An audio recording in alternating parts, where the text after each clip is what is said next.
Qatar में 8 भारतीयों को मौत की सजा। सभी एक ही तरफ से ये कहा गया है, कतर के सामने मामले को उठाएंगे, मामले पर बारीकी से नजर रख रहे हैं। आप कहते हैं जासूसी करी, क्या जासूसी करी, आप बताने को राजी नहीं है। ये कहते हैं साहब हमारे कानून में, अरे ऐसा कैसे हो सकता है यार, आप जिसको सजाए मौत सुना रहे हो उसको ये तो बता दो कि तूने गलत काम करा है। तो भारत को पूरी अभी इसमें मेहनत करनी होगी। हमारी डिप्लोमेसी, हमारे कतर के साथ रिलेशंस जो कि काफी अच्छे हैं, कतरियों से बोलना पड़ेगा। अरे क्या बदतमीजी है यार। इंडिया का डिप्लोमेटिक क्लाउड तो है, लेकिन लॉ इज लॉ। तो इसमें आपको क्या लगता है कि ये मेरा नहीं ख्याल कानूनी तरीके से करना पड़ेगा, और साढ़े पंजाबी के अंदर जट जफा लाना पैना है। तो ये you have to go beyond, जिसे कहते हैं ना, यूजिंग गुड ऑफिसेस, ताकि आप वो कर सकें। कतरी भारत में आया किसी काम से, किसी बिजनेस के काम से, और आते भी हैं यहाँ पे।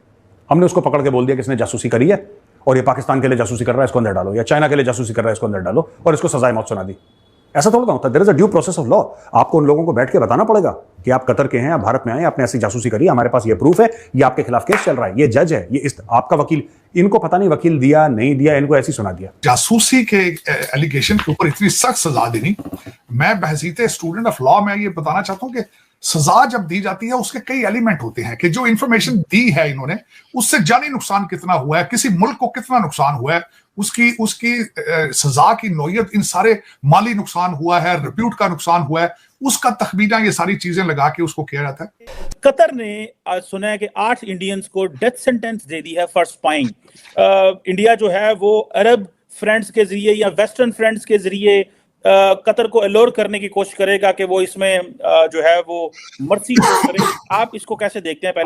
जय हिंद दोस्तों कतर ने भारत के जो 8 नेवी ऑफिसर थे दोस्तों, उनको फांसी की सज़ा सुना दी गई है। ये खबर तो आपको पता चल ही गया होगा, लेकिन दोस्तों उन्होंने अभी तक ये नहीं बताया कि उन्हें फांसी क्यों दी जा रही है। बस बता रहे हैं कि इन्होंने जासूसी की है। अरे भाई, जासूसी की है तो बताओगे कि तुम्हारे देश को ये नुकसान हुआ है कि क्या नुकसान हुआ है यार। सबूत तो पेश करो, तब आप जाके फांसी दे सकते हो। इतनी बड़ी सज़ा देने से पहले कुछ सबूत तो होना ही चाहिए। तो दोस्तों ऐसा उन्होंने कुछ सबूत दिया नहीं है, बस फांसी देने की दोस्तों लोग घोषणा कर चुके हैं। और मेरे को अभी तक ये समझ नहीं आ रहा है कि जो पहले हमास और इजराइल के युद्ध के दरमियान में जब जो लोग हमास का साइड लेते थे, देशभक्ति का गुण गाते थे, वो लोग अभी कहाँ हैं भाई? वो लोग अभी आओ ना यार, अब देखो अपना, दिखाओ देशभक्ति। इतने बड़े जब गुनाह होने जा रहे तब आप लोग नहीं हो, तो अब आओ, कहाँ छुप के बैठे हो? तो दोस्तों ये थी सारी खबरें। तो दोस्तों आप वीडियो पर बने रहिए और वीडियो को पूरा देखिए, जिससे आपको पूर्ण जानकारी प्राप्त हो सकेगी। तो दोस्तों वीडियो को स्टार्ट करते हैं। लेकिन इतना आसान नहीं होगा इन 8 आर्मी ऑफिसर्स को सजा देना, इतना आसान नहीं होगा। मैं समझता हूं ये एक मेरे ख्याल में तो कतर ने जो थोड़ा सा हवा लेने की कोशिश की है, मेरे ख्याल में होगा ऐसा, इतना आसान नहीं है, इतना आसान नहीं होगा। भारत इस जिस तरीके से डिप्लोमेटिकली स्ट्रांग है इस वक्त, जो उनकी फॉरेन पॉलिसी है, इतना आसान नहीं होगा कि 8 भारतीय शहरों को फांसी दे दी जाए, सजाए मौत दे दी जाए। It won't be that easy. लेकिन ये मेरे ख्याल में कतर जो है उन्होंने कोई अपनी मार्केटिंग करने के लिए ये स्टंट किया है। जिस तरह पहले वो फीफा कराया, अब उन्होंने मेरे ख्याल ये भी उन्होंने कहा चलें जी लोगों को अट्रैक्ट किया जाए, लेकिन बैकफायर करेगा। इतनी हार्श सजा देंगे जब आप अनाउंस करेंगे, जो बिजनेस कम्युनिटी होगी वो डर जाएगी। लोग कतर में आने से कतराएंगे। लोग पहले ही देखा जाए तो अगर इन मिडिल ईस्ट के ऊपर जो छोटी स्टेटें हैं, इस्लामिक कंट्रीज के ऊपर एक बहुत बड़ा स्टिग्मा है कि वहां पे विमेन जो है वो ऑप्रेस्ड हैं और हार्श कानून है। जिस तरीके से मैंने बताया कि वहां पे फन के तौर पे मैंने देखा, वो एक वहां पे सऊदी अरेबिया के अंदर एक चौक है जहां पे लोग इस तरह खड़े होते हैं जिस तरह नेटफ्लिक्स पे मूवी देख रहे हैं, तो लोगों के हाथ काटे जा रहे हैं। लेकिन ये एक सोसाइटी के अंदर एक खौफ पैदा हो जाता है। और दूसरा मेरे ख्याल में ये कतर को बैकफायर करेगा। ना सिर्फ बिजनेस कम्युनिटी डर जाएगी, लोग वहां पे जो दूसरे इमिग्रेंट आने से डर जाएंगे, जो टेक्नोक्रेट है वो आने से डर जाएंगे, साइंटिस्ट डर जाएंगे आने से। तो वही चीज होती है जिन मुल्कों में डेमोक्रेसी नहीं होती है, जिन मुल्कों में एक शेख है जो आपकी किस्मत तय करता है, फिर वो तो शेख डिसाइड करता है ना कि आप जिएंगे या मरेंगे। लेकिन ये भारतीय हैं और भारत ने ऑलरेडी वहां पे अपने बंदे पहुंचा दिए हैं रातों रात उनको छुड़वाने के लिए। ये सब जो पेट खराब हो रहे हैं ना इन देशों के, ये तेल का पैसा है, ये तेल की वजह से पेट खराब हो रहा है। इसको इन्होंने यहूदियों के लिए जासूसी करी है, इजराइल के लिए जासूसी करी है, लेकिन वो कारण है कि किसने क्या करा है, एग्जैक्टली आपने क्या करा है, ये किसी को बताया नहीं उन्होंने। अब मैं आपसे कहता हूं कि साहब आपने मेरे घर में डाका डाला है।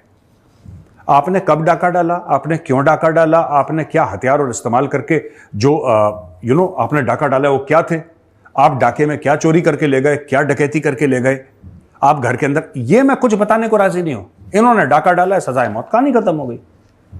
भाई जब डेमोक्रेसी नहीं होता कोई देश, जब एक शेख के रहमो करम पे पूरा एक मुल्क चलता है तो यही होता है। फिर शेख डिसाइड करता है ना, फिर शेख डिसाइड करता है कि क्या करना है। मेरे ख्याल में इसमें अभी मैंने देखा था जिसमें भारत ने अभी तक कोई स्ट्रॉन्ग स्टेटमेंट नहीं दी। अभी तक मैंने उनकी फॉरेन ऑफिस के जो स्पोक्स पर्सन है उनकी मैंने देखी है स्टेटमेंट, सुना है उन्होंने प्रेस कॉन्फ्रेंस की मैंने सुनी उसको, लेकिन उनका कुछ स्ट्रॉन्ग स्टैंड अभी तक नहीं था। लेकिन मेरा नहीं ख्याल कि कतर जो है वो इनको फांसी दे पाएगा। मेरे ख्याल में इस पे मेरी ओपिनियन तो यही है कि इसके ऊपर इंटरनेशनल लॉज जो है उनको डिप्लोमेटिक इम्यूनिटी तो नहीं उनको आ सकेगी, क्योंकि वो रिटायर्ड ऑफिसर्स थे, रिटायर्ड लोग थे, वो सिविलियंस वाले लॉ उनके ऊपर लागू होगा। लेकिन फिर भी इतना आसान नहीं होता कि किसी दूसरे मुल्क के बाशिंदे को आप लोकल लॉ के जरिए हाँ ये हो सकता है भारत उनको कहे कि इनको डिपोर्ट करके आप भारत भेजें और वहां हम उनको दोबारा ट्रायल करें। लेकिन ताड़ साहब वो तो तब किया जा सकता है ना कि अगर जैसे आपने कहा डिप्लोमेटिक इम्यूनिटी होगी और वो वियना कन्वेंशन और लॉ ट्रीटीज के तहत आपने वो डॉक्यूमेंट्स एक्सचेंज किए हो, बंदे के बारे में बताया हो ये बंदा हमारा डिप्लोमेट है। ताड़ साहब इसमें आपने सही कहा कि इंडिया का डिप्लोमेटिक क्लाउड तो है, लेकिन लॉ इज लॉ।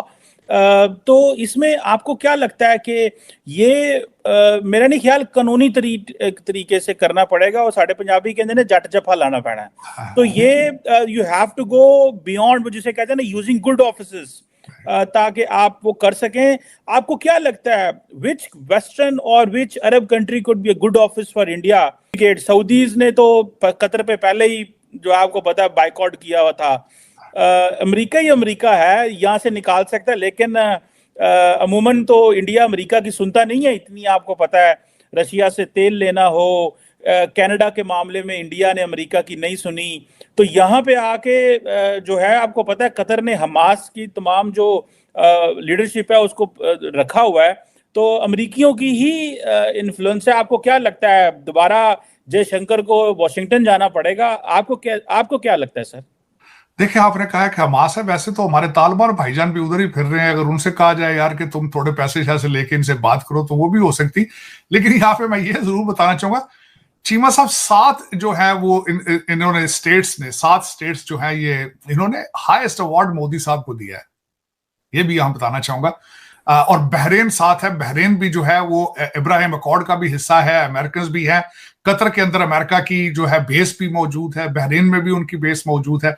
लेकिन उसमें मैं समझता हूं कि it won't be that difficult मेरे ख्याल में। देखिए इस्लामिक लॉज के हिसाब से अगर इस्लामिक लॉज है तो उसमें मर्डर के ऊपर भी जो है देकर पैसे देकर तो आप माफी मांग कर आप उसमें से मर्डर में से छूट जाते हैं आप। इस्लामिक लॉ इतना सख्त नहीं है अगर देखा जाए, उसको उसमें गुंजाइशें मौजूद हैं। दूसरा अगर देखा जाए तो इस वक्त इंटरनेशनल कम्युनिटी सबसे पहले तो ये देखना शवाहिद देखना चाहेगी कि how guilty they are, what are the